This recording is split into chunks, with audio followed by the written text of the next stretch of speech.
All right, y'all. It's a new year. It's a new Raw. We were expecting some great matches and possibly some returns. And what was it that Adam Pearce had to say? Do not forget 3 humongous championship matches. Who can break down the walls and claim the gold?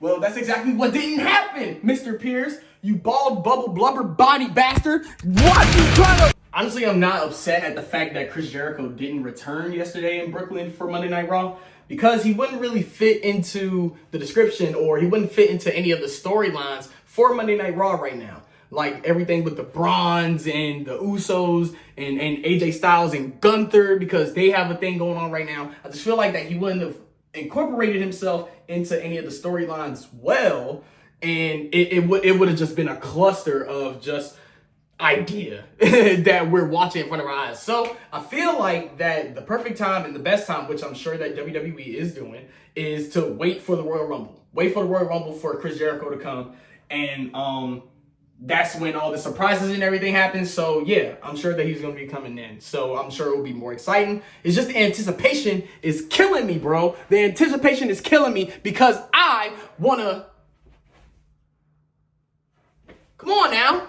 But now let's start talking about what happened last night on Raw. We started off the show with the Stranger Things theme, and everything was Stranger Things, Demigorgons, and I'd never seen the show, so I can't even lie to you. I don't know what's happening with it. But we started off Monday Night Raw with the women's tag title match against Rio and the Kabuki Warriors. Io tags in Rhea Ripley. Rhea Ripley comes in, hits the Riptide on Asuka. Io then does the over the moonsault onto Asuka, and then gets up and does a suicide dive to Kyrie. LOL. Anyway, Io then jumps up and does a suicide dive onto Kyrie Sane, and Rhea gets the 1, 2, 3. Rio is now your new tag team champions for the women. And I can't tell you, I'm kind of excited to see where this may go, because I know that Charlexa is still looking for them tag titles. They said they're up next. After them is probably going to be Nia Jax and Lash Legend. And I'm excited for Lash Legend, not going to lie to you, because Lash Legend is a powerhouse. So let's see what happens with them next. There then is a vignette about CM Punk and Braun Breaker and their feud that's happening, since they are the main event of Monday Night Raw. And I can't lie to you, the song that they use for the vignette is beautiful. It's gorgeous. Like, I don't know what's going on with WWE and all these perfect songs right now, but keep it coming, because y'all are doing great. Just don't stop with the songs. Kill the Death Rebel. Let's get all the original music and the songs and the metal and just bring the originality back, bro. Gunther has a backstage segment with Adam Pearce, and Adam Pearce then tells Gunther that you need to put some more respect into the things that you say, get it all out, get it off your chest, but you need to be respectful because people in the locker room are watching you. Gunther then looks at him, smiles and smirks and says, respect, and laughs and walks off and comes out to the ring for a promo. I'm not going to lie to you guys, Gunther is putting on his best heel work at this moment. I don't care what no one says. I absolutely love Gunther as a heel. And I don't care if he keeps saying the same things, though, granted, it is starting to get a little tired with him saying that I made John Cena tap out like a little bee. But it's the way that he's doing it just makes it work. And it's wonderful to see, because of the fact that I feel that he knows he's in his bag as a heel right now. He knows that he's getting the heat from everyone. He knows that he's just making himself climb higher and higher and higher as someone who's hated. I feel like he wants that hate. He wants that old school hate that used to come from those older heels when they were really trying to get the hate out of them. And the fact that he did it in New York, where they did Saturday night's main event the last time, where he made John Cena tap out, I felt like that also added on into it. But that's just me. I don't know. AJ Styles comes out and interrupts Gunther during his promo. And just like he comes and interrupts Gunther during his promo, every time AJ Styles tries to say something, Gunther interrupts him. And I'm not going to lie to you, again, best heel work ever. You're trying to get under your opponent's skin before y'all even fight. He's trying to antagonize and tease him and trying to little boy him. He's trying to just make him seem like he's lesser than. And literally his best heel work, bro. And I can't express it enough. I can't express it enough. AJ Styles then smacks the daylights out of Gunther. I don't know what's up with Gunther keep getting smacked. He keeps getting smacked by everyone. Jimmy Uso smacked the grass out of him. But yeah, Jimmy smacked him real bad, and then AJ smacks him bad like that. Like, I don't get it, bro. Like, at this point, you got to start watching what you say. You got to start watching what you say to people, because they're bound to smack you. Full palm to the face. Mwah! Mwah! Just... Then AJ goes to throw the mic at Gunther and walk off on him. Like, he just threw it on him, on his chest, and just walked the hell off. Like, just, you ain't gonna do nothing. That's what I thought.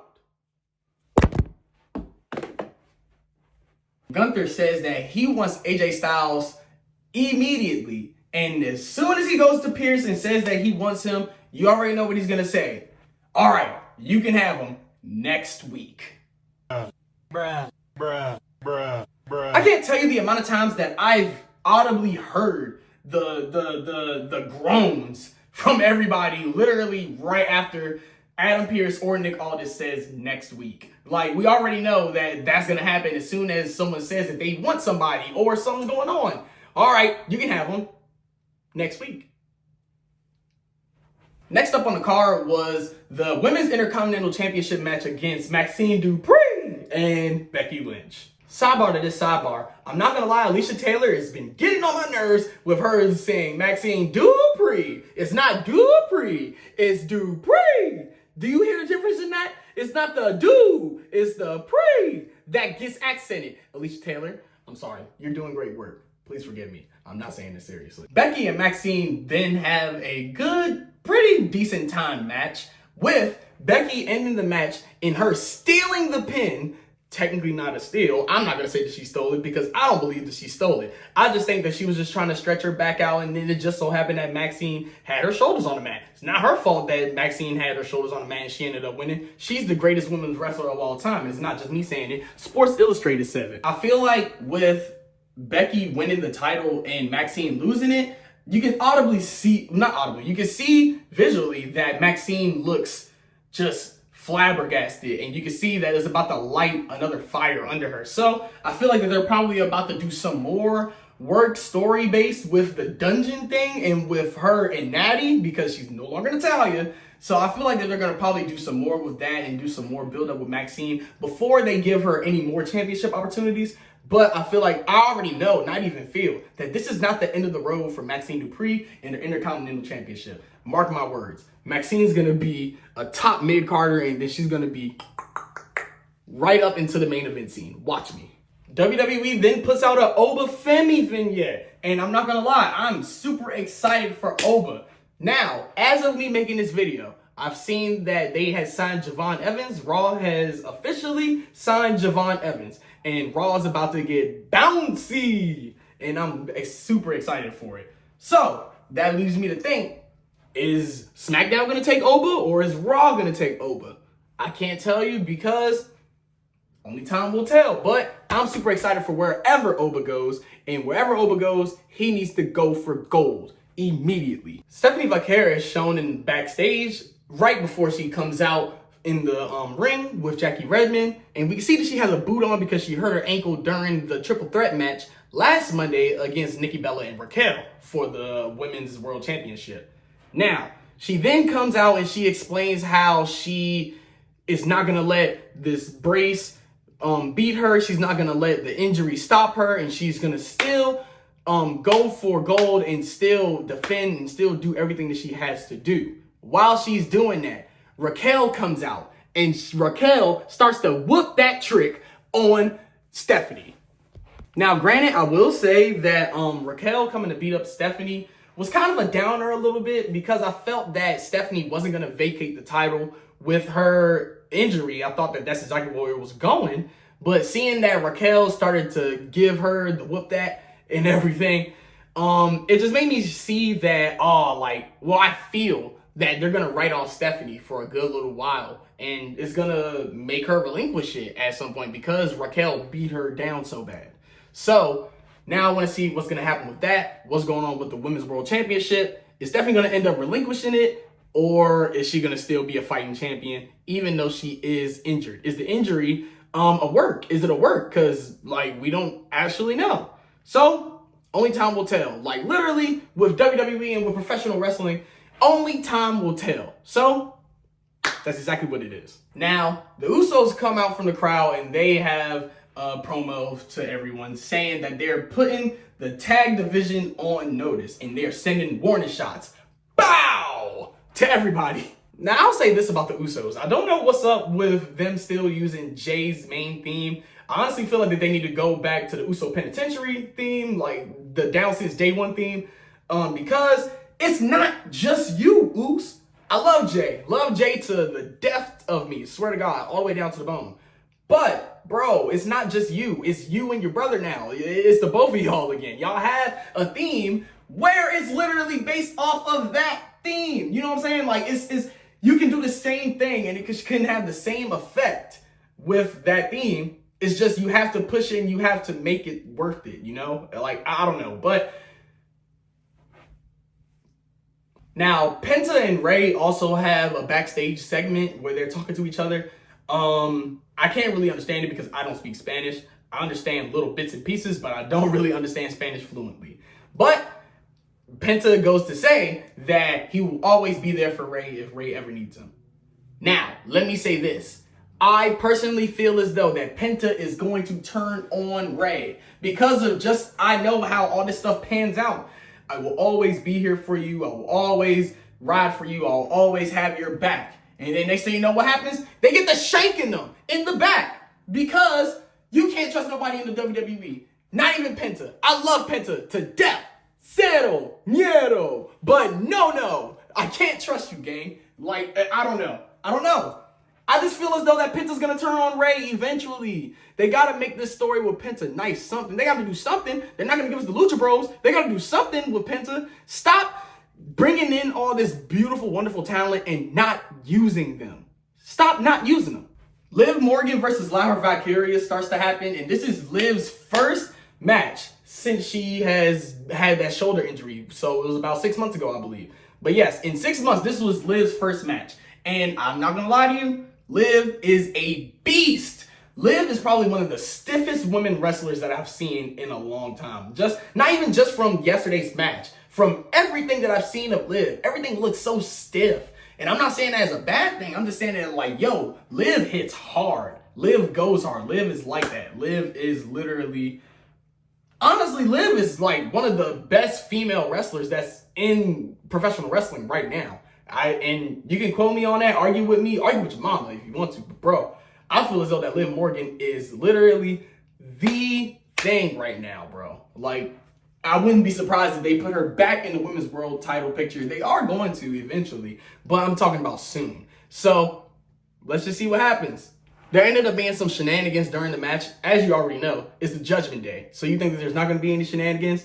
So Roxanne Perez gets in it, and you already know that Roxanne and Bayley have their little debacle and their little tirade against each other. So that's when Bayley goes after Roxanne, and Roxanne flips her over the barricade. That flips on Bayley's mad switch, and she grabs a chair and freaking Tom and Jerry's Roxanne all the way back to the locker room. Then that's when Liv comes in, hits Lyra with the Oblivion, and bam, 1, 2, 3, Liv wins her first match in 6 months. Now, I did see a little limp from Liv, and I hope that that's nothing major. I hope it was just like she just like jammed her knee or something like that or whatever, just slightly rolled it. But yeah, man, she gets her first win in 6 months. CM Punk then says to Jackie Redmond in an interview that they were having that she can get a go to sleep, I can get a go to sleep, you can get a go to sleep, anybody can get a go to sleep. Like, what? What are you saying F me for? I ain't do nothing to you. Why do I gotta get hit with a go to sleep? Because Brawny boy, Braun big ass, is the one that's trying to get on you and trying to take your championship. I ain't did nothing but accept you. Gang. I'm still mad at you from 2009 for whatever you did with Jeff Hardy, and when Jeff Hardy ended up getting taken out.